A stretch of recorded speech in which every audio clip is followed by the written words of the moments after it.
दोस्तों, महापुरुष अपनी बातें अक्सर कहानियों के जरिए कहा करते थे, क्योंकि वे जानते थे कि अगर किसी को कुछ सिखाना है तो वह कहानियों के माध्यम से ही आसानी से किया जा सकता है।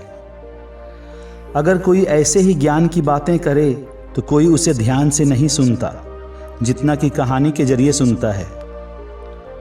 तो दोस्तों, ऐसी ही एक बुद्ध की छोटी सी कहानी मैं सुनाने वाला हूँ, जिसे सुनकर आप भी जीवन में सुकून की प्राप्ति करना सीख जाएंगे, जो मन की शांति से कहीं बढ़कर होती है।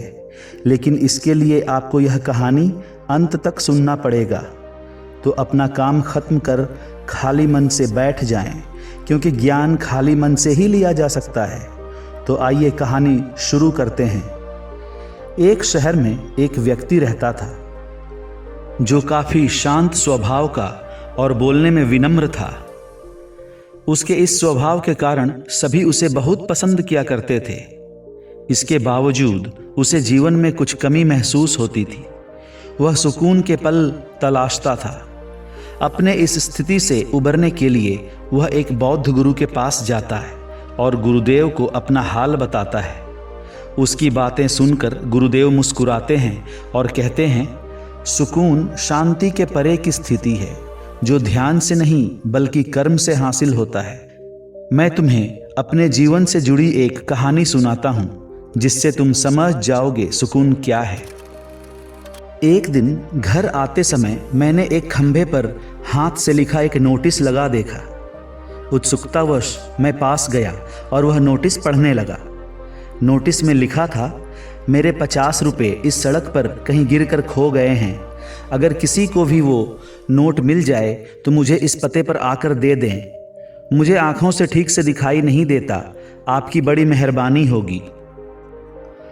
नोटिस पढ़कर मैंने सोचा, देखो तो दुनिया में ऐसे भी लोग हैं जिनके लिए 50 रुपये इतना महत्व रखते हैं। खोजते हुए मैं नोटिस पर लिखे पते तक पहुंचा तो टूटी झोपड़ी के बाहर एक कमजोर सी बुढ़िया को बैठे देखा। मेरे कदमों की आवाज सुनकर उस अशक्त बुढ़िया ने पूछा, कौन है? मैंने कहा, अम्मा, मैं आपको वो 50 रुपये देने आया हूं जो आपके सड़क पर गिर गए थे। बुढ़िया ये सुनकर रोने लगी और बोली, बेटा, करीब 30 से 40 लोग तुम्हारे पहले भी आ चुके हैं और मुझे 50 रुपये देकर बोलते हैं कि ये आपके सड़क पर गिरे 50 रुपये हैं। पर मैंने कोई नोटिस नहीं लिखा, न खंभे पर चिपकाया। मुझे ठीक से दिखता नहीं और पढ़ना लिखना भी नहीं आता। मैंने कहा, कोई बात नहीं अम्मा, आप यह रुपया रख लो। फिर बुढ़िया ने मुझसे कहा कि मैं वापस जाते समय वो नोटिस वहाँ से हटाकर फाड़ दूँ। वहाँ से लौटते समय मेरे मन में कई विचार चल रहे थे, जैसे कि आखिर वो नोटिस किसने लिख कर लगाया होगा। बुढ़िया ने और लोगों से भी नोटिस फाड़ने को कहा होगा, लेकिन किसी ने भी उसे हाथ नहीं लगाया। मैंने मन ही मन उस भले आदमी का धन्यवाद किया जिसने वो नोटिस लिखकर वहाँ खंभे पर लगाया होगा।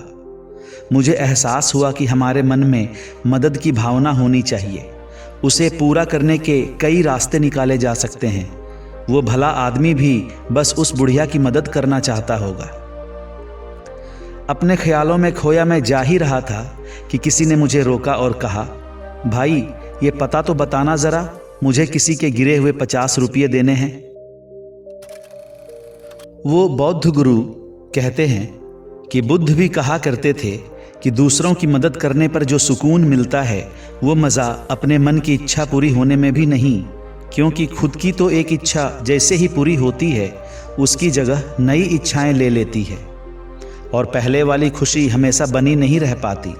लेकिन किसी की मदद करने पर मिला संतोष हमेशा सुकून देता है।